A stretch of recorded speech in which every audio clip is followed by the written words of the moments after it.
Good morning in morning, good evening in evening, greetings, my fellow dab heads. Welcome in another Dab Tribe episode. Alpha Steppa is our next guest, so I must say I'm so thrilled to show you this interview that if I start explaining this, it might become overwhelming both to you and I.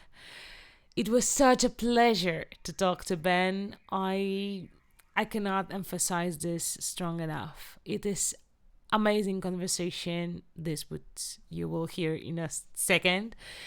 So I will stop here and tell you to only grab a cup of whatever you need to drink and get your snacks and tune in for this conversation about Alpha Steppa history and music.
tonight, all the dub tribers have the opportunity to answer, to hear your answers for our questions.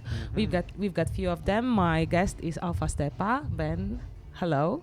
Greetings, hello everybody. So my first question, dub music and actually simply music seem to be your heritage actually. Do you remember your earliest experience with dub music, with this? Can you tell us about it? Yeah, sure. I can say my earliest really is actually, not that I remember, but maybe going back to the womb. Really? Because my mom would take me to sessions. Your mom? When I was in the womb. My mom also loves reggae and dub. So she would take me to sessions, Jashaka, when I was in the womb. Really? So not that I remember that, of course, but I think if you hear music when you're in the womb, it has an impact on you. Yeah, it probably. Definitely.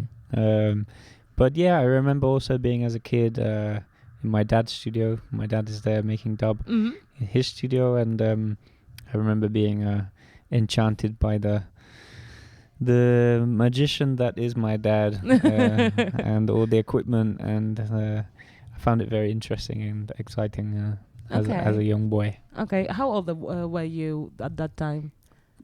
I can probably remember back to like 5 years old, I think. Really? Yeah. Really young. So it was like sound system session?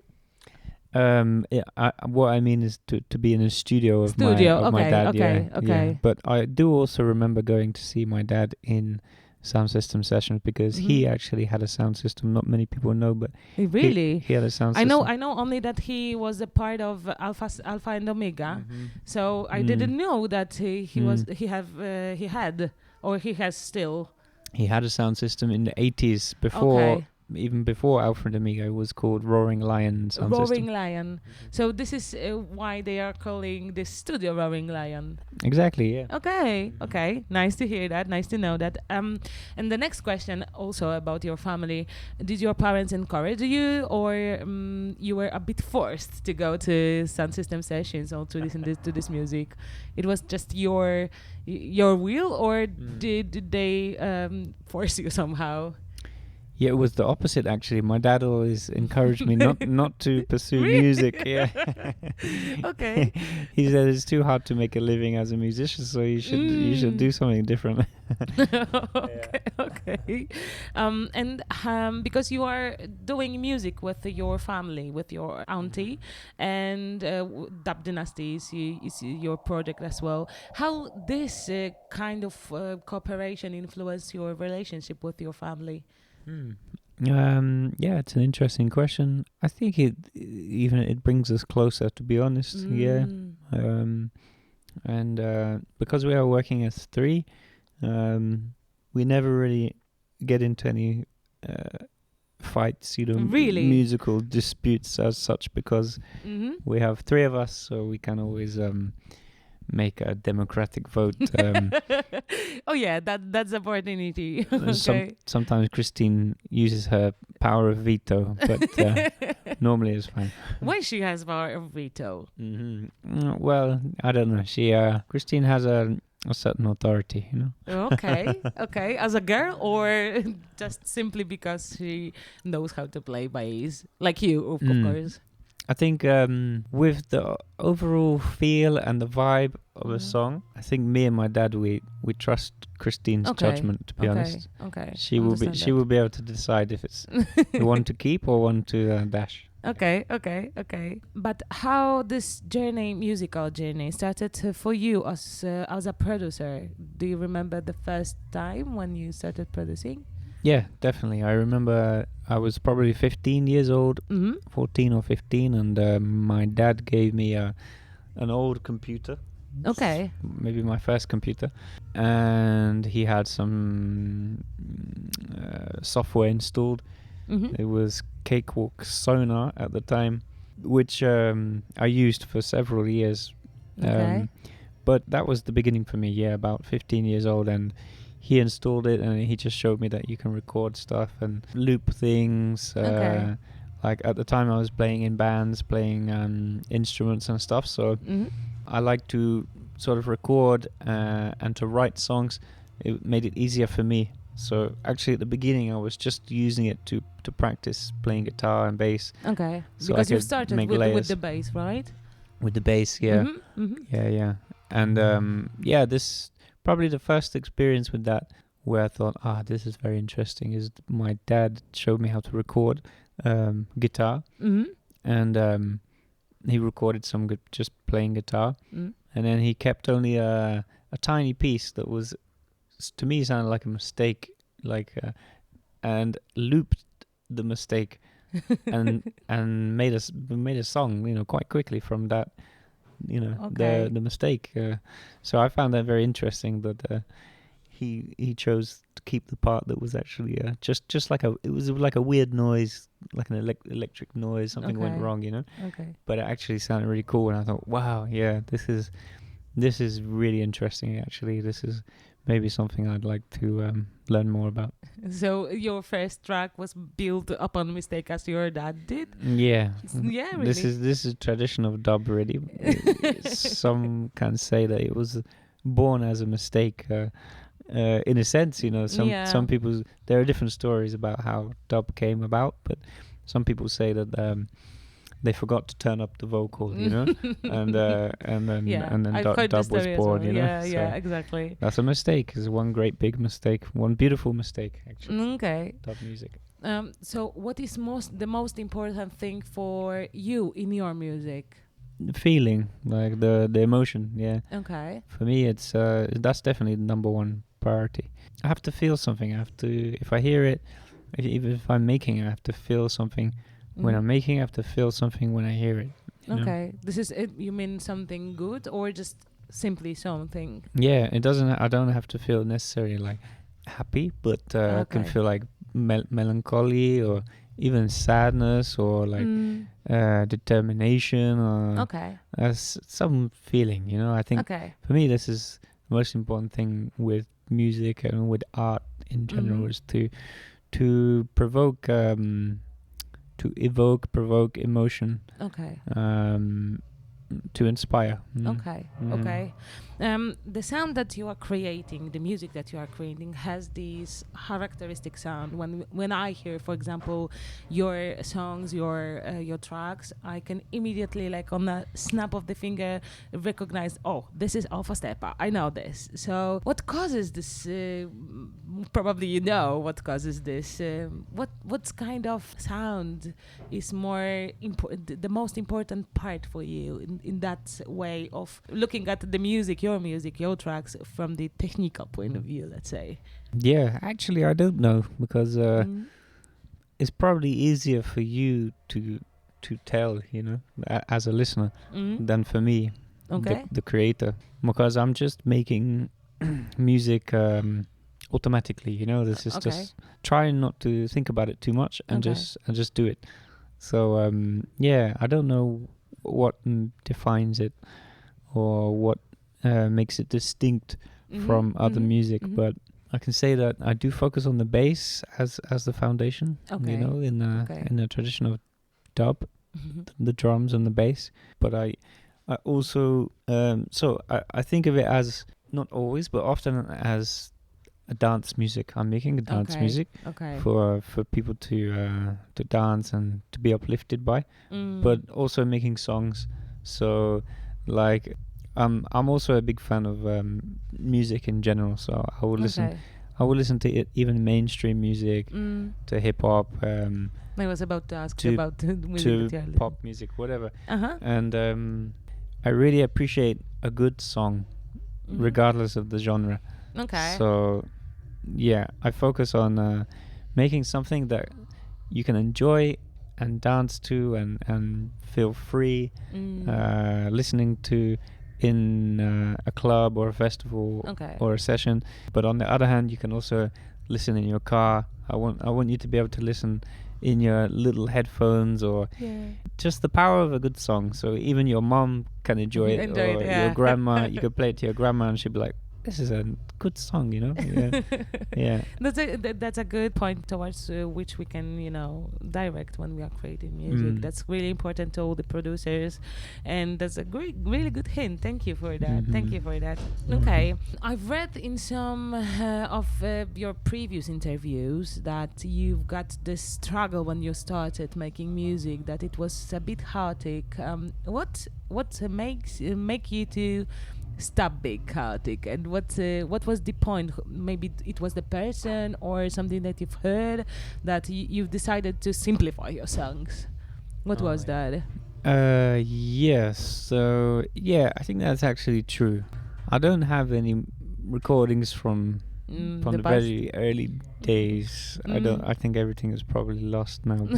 But if you listen to it, I'm sure it would sound really chaotic. Like Really? too much things are happening, and when you have too much stuff, you have a lot of clashing and dissonance. It's not pleasant. But as a producer, I think you probably have to go through that stage to develop. When you become a good producer, you become good at stripping away the inessentials and learning to focus on what is essential to the song. Okay.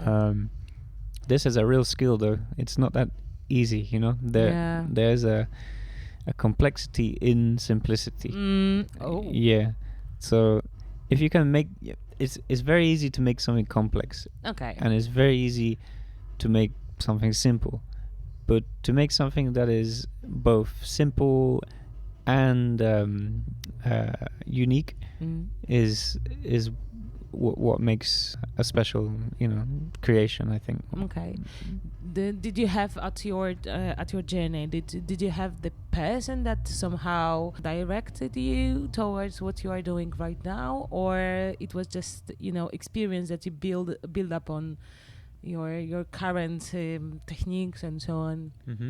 I always have my dad to help me with things, give me advice. And then Christine became a big influence also at a certain stage. But yeah, I just also follow my intuition a lot, and I just try to always do what feels right.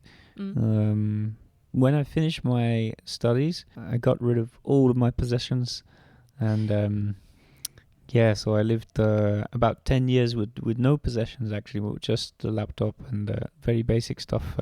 One bag. So I had one bag for all my 20s. And in answer to your question, that's probably the thing that gave me clarity in my creativity. I was about to ask you about that, because in the same interview I've read that you've reached your point during your way to make your music more simplified, that you've sold out almost all of your studio stuff. And I was about to ask you what you felt at that time. It was like did you feel that it was necessary somehow for you to move forward, or what? Yeah, I'm trying to think what I was feeling at the time, but I think it was just freedom. I'm always seeking freedom. I think if you can just live as freely as possible within this society and civilization as we know it, then your very existence is an act of rebellion. Yeah, it is. Yeah.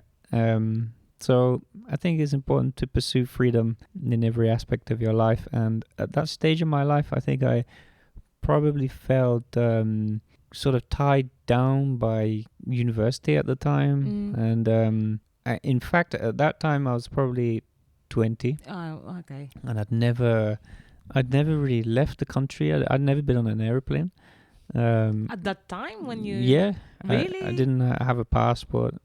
I hardly even left my area, so... Taking under consideration what you are doing right now, it sounds crazy. It sounds crazy. Yeah, but I grew up in a very poor area. Okay. And with a single mom actually. So we were not privileged financially. So we never traveled, and I never really thought about it because everybody in my area, nobody really traveled. It was just we lived there on the council estate as a kind of community, and that was what we knew. And most people stay there their whole lives, in fact. So eventually, I managed to leave my city. I moved to Bristol. I went to university there, and then finally, when I finished my studies, I felt like, okay, I have to just change everything. Like, now is my opportunity. I'm kind of free. I finished my studies now. I can do whatever. So I just left. I got rid of everything, and I thought, I was just gonna try to live from one bag and see how long. Maybe a few months or something, and so now you've 10 years reached 10 passed, years. yeah. Okay, few months, then 10 years. Yeah. It's quite a challenge. For me, it looks like a challenge because I've got a lot of stuff, and I've got this minimalist idea in my head, but no idea when to start. So that's inspiring what you are telling right now. It's liberating, actually. I can tell you that it's liberating because it gives you an appreciation for nothing, basically, an appreciation for nothingness. Like, you learn that your happiness is not dependent on things. You can just be happy as long as you have your basic needs. For me, I've always had a laptop, so I've always been able to create with a laptop. So I wasn't completely living as a monk in a cave or anything. Of course. We are able to hear you around the world right now. So yeah, exactly. And you can borrow things from people, and you can swap things, and you find a different way of living and navigating. So it sounds like when you've decided to give up your things, you started to creating some sort of social connections in order to at least stay with some capability to still use things. Exactly. Okay. Yeah, traveling a lot, meeting a lot of people, and making a lot of friends. Let's take a moment to sit with this. He's now a traveling man. Huge difference. Let's listen to some of his amazing music.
Speaking of travels, I've read in your bio and in few different, and of course this is quite simple to notice that you are traveling around the world, and as I've told you, to all of us already, and you've been in Mexico, in Palestine, in India.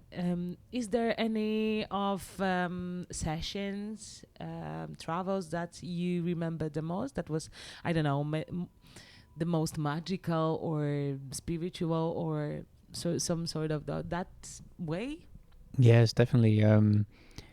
Each session is special, but of course some stay in your mind when you're fortunate enough to play somewhere, where you would never imagine even visiting. So I've played by the Ganges, the river Ganges in Rishikesh in India. Okay. That was very special. Played, as you say, I've played in Palestine. So it was a real joy to play in Bethlehem and Ramallah. Amazing. These are experiences I will carry with me my entire life. They don't leave you. Really, just incredible to see different cultures and people living their lives, and to see the similarities we have, and to appreciate the differences as well. Okay, so all those cultures mixes in the dance, like under your music, actually. Oh, that's amazing. That's sounds like a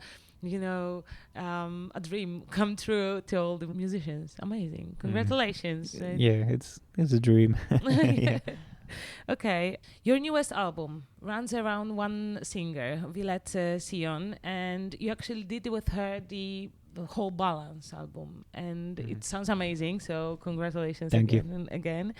But previous you did something similar with Alpha, for example. Do you have what you have in mind when you decide to build whole album with one singer?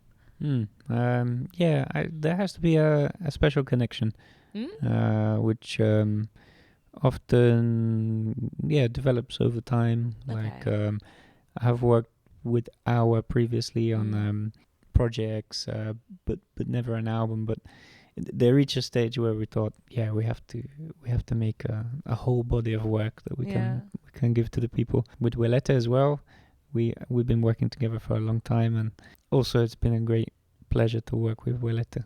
The album we released, Balance, we made that over the course of 7 years. 7 years. Yeah.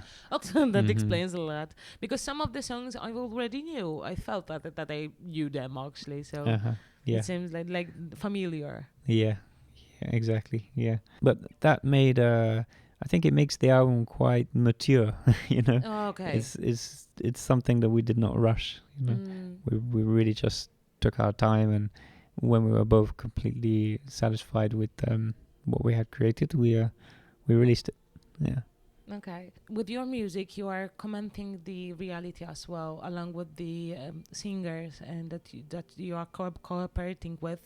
We've seen some faces that are coming up, and we know them by heart actually. And my question is, how you feel about reality and your songs commenting it? Do you force somehow people that cooperating with you to think the same way, or you just you are friends, so you are talking and you just know that this is happening in the world, and we just need to go out on the street, create some music and record it, just to comment and give the feeling, to give the sign to the people that they are not alone. How this works, because maybe this is how I feel when I hear your on street sessions and these recordings on YouTube, for example, and I'm just sitting behind my computer, in front of my computer, and I'm like, okay, now I'm not alone. I feel this. Yeah, that's a nice way to put it. Yeah, I do like to think that the music can give you that feeling. So yeah, often we do feel alone, and even hopeless, looking at the things that are happening in the world. So yeah, when you hear a song that resonates with you and you can identify with the message, the lyrics, it can make you feel part of something much bigger, and it can also inspire hope, at least that's how I feel when I hear a good song with a genuine lyrics, not just cliches and stuff, but like a real lyrics. Lyrics mean a lot to me, even though people think of me as a dub producer, and you may think of dub as instrumental, but lyrics mean a lot to me. That's why I say I really appreciate the power of a good song, you know. And I think you may as well say something if you have the opportunity, if you have a platform, you may as well take that opportunity to say something. But I don't force people to write, or I would never even tell anyone to write about something in particular. I like to just give complete freedom to singers that I'm working with, or sometimes I will write the song myself and present the song to a singer, and if they like it, if they connect with it, then they will sing it, maybe adapt it. Sometimes we write together, like I was about to ask because sometimes I've got this experience lately. We were working with Merman, and I've wrote a song and we worked together on the lyrics. Is that something working that you are working with your singers? Definitely, yeah. It depends on the singer. So, like with Waleta, she writes the lyrics completely herself. You know, she would be isolate herself, I think, and just focus on the lyrics often for a long time, so you can really hear the detail in the flow and the rhyming and the message and the poetry. But then other artists, like we'll work together, or as I say, I will record a demo and send it to her, and then she will interpret that. With Niger, actually this week we have been in the studio working together and writing together as well. So actually we're making the music and writing the lyrics sort of simultaneously together. So he will give me input on what to do with this track, and then we try to come up with some lyrics that sometimes just a word or a phrase will inspire the whole song to kind of unfold. That's great. I really enjoy that. So it in answer to your question, it really depends on the singer. I think. Okay. We are talking about creating music, and we know already that it's your work as well. How often are you in your studio? I try to be in there every day, really. Yeah. Do you feel boredom somehow? I never get bored in the studio. No, which is a blessing. Yeah, it is. If I got bored, maybe I would just stop, I think, because you have to have the excitement. I try to be in there every day, but of course there are other things in life. You have to you have commitments and stuff. So of course. I think it's one of the challenges is to find the balance between your work, your music, your creativity, your productivity, and your life, So like not to neglect the fact that you have to be there for your friends and family, and you have to live you have to enjoy the passage of time as much as you are in the studio. You can't be locked in the studio all day in the dark. It's too much. Okay, I think that we've run out of the questions. Is there? I've got two more. Is there anything that you would like to share, to inspire our listeners? Some sort of idea, some sort of sentence? What can I say? Really, just embrace simplicity, and really do live in the present. It can sound like a cliche, but if you can spend as much time in the present as possible, then I can assure you're gonna have great happiness and joy. Okay. And the last question, do you have your favorite dub artist or dub record, dub vinyl? Do I have my favorite? I don't know. In terms of artists that I work with, I can't say I have a favorite. I just love I love working with everyone, and another thing is that I like the music to be inclusive and accessible for everyone. So I'm working with people from different backgrounds and different opinions on life and spirituality and politics or whatever. Working with Rastas and working with Christians, Jewish singer like Yehudai, Hindu, or those who are without religion, or maybe those who are inspired by spirituality, or whatever walk of life or background. You're welcome in in my music, to be honest. Okay. Yeah, I want it to be accessible.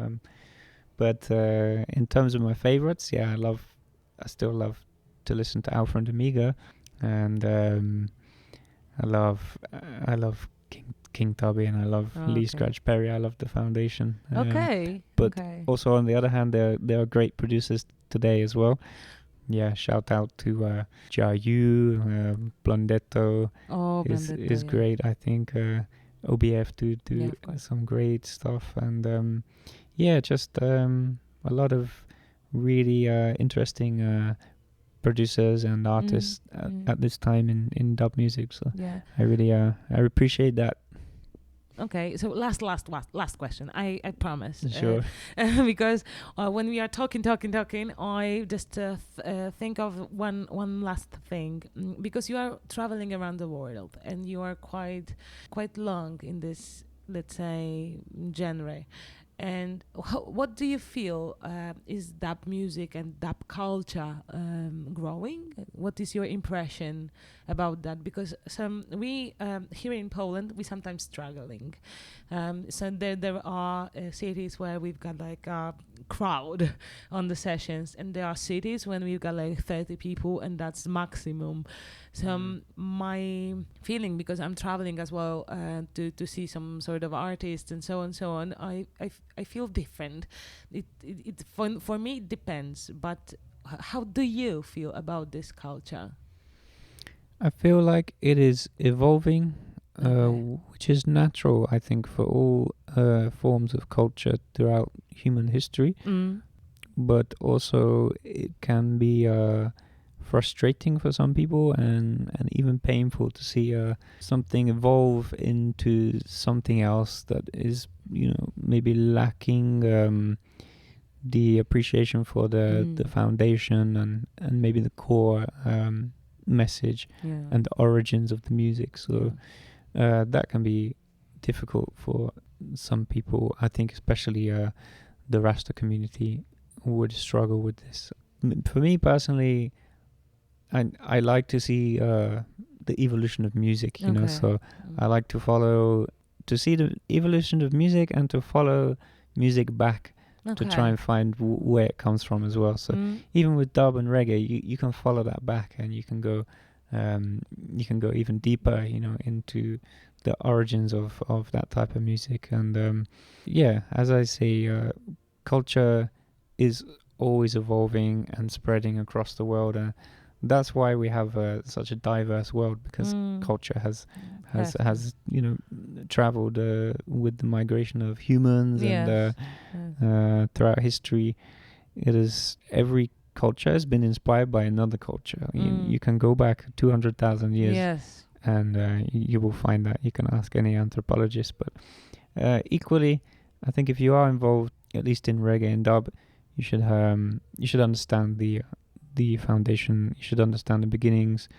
You should understand the reason why it came to exist. Black liberation, and the fight for black liberation in Jamaica and across the diaspora. I think it's important to recognize this. I think there are people who probably don't know about it, because on the other hand, you can see dub music as two distinct things. You can see it as an offshoot of reggae music, and then I think today, maybe even since the 90s or even the 80s, you can see it as a distinct genre of electronic music, which is something very different to reggae. So sometimes that line is blurred, and sometimes they really the two things just separate quite widely. So it would be hard even to distinguish or to associate some dub music or what people call dub music with, reggae and the original sounds. So, on the other hand, I like that. I embrace that, and I think King Tubby and Lee Scratch Perry, the founding fathers, I think they would also encourage it, because what they did was radical too. So and they were experimenting a lot. Yeah. It's an experimental genre. So I think out of respect for the creators of the genre, we should keep experimenting. Okay. Thank you for this interview. Thank you for your answers, and thank you for your presence here. It was really nice to have you. It was a pleasure for me. Thank you. It's Dub Tribe, is it? Yeah. Dub Tribe. Big up the Dub Tribe podcast. Keep going. It's great. It's a great idea. Great work. Thank you. Thank you so much. And that's it. Thank you for tuning in. Thank you for listening. More interviews upcoming. As you've heard, I was a bit nervous, but first and foremost, I was curious about what Ben got to say about his vision, his productions, his music, and his attitude. It was a lesson for me, and I hope that you get some words, some message for yourself as well. So, if you would like to sit with Dub Tribe for longer, you can find us on TikTok, you can find us on Instagram, Facebook. We are there making some stuff and having fun. But if you would like to contribute and support growth of this channel, you can support us by buying us a coffee simply. All the links in the description of this episode. So once again, thank you for listening, being with us. Stay safe and stay positive. See ya. Esto no es un simulacro, no, this is not a test. Go to the south, they said, go to the west. There you'll be safe, they said, there you'll be safe. Go to the south. We demand a ceasefire now. Let's uplift our voices, cause silence is supporting genocide. Them want to wipe out Palestine. So let's uplift our voices, cause it's about basic human rights. Alto al fuego ya. Avivemos nuestras voces, porque el silencio es complicidad. Quieren con un pueblo arrasar. Avivemos nuestras voces desde el río hasta el mar. Deshumanización de toda una población es el método infalible para aniquilarla sin compasión. Y no hay justificación que avale esta decisión que es tomada con la ambición de hacerse de todo el control. Oye, de todo el territorio palestino, pues así lo dicta claramente el dólar y el libro más vendido. No intentes resistirte, esto es por derecho divino. Aquí todos son un peligro, incluso los bebés y niños. Incluso los bebés y niños. Have we lost our voice and lost our souls? Can't you hear the cries of the children as they roll? Calling for a ceasefire, ICJ fell short. Watching as the genocide unveiling at the door. I long for Gaza in peace. Who can the innocent sleep? Oh, when will Palestine be free? Freedom from the river to the sea. We demand a ceasefire now. Let's uplift our voices, cause silence is supporting genocide. They want to wipe out Palestine. So let's uplift our voices, cause it's about basic human rights. Ceasefire now. Avivemos nuestras voces, porque el silencio es complicidad. Quieren con un pueblo arrasar. Avivemos nuestras voces desde el río hasta el mar. Palestina, libertad. Cada masacre que están cometiendo aquí la vemos en directo. Cada fake news que van difundiendo se les está cayendo, pues no se pueden sostener sus mentiras. No les importa un carajo la vida. Ríos de sangre de gente inocente corriendo en tierra prometida.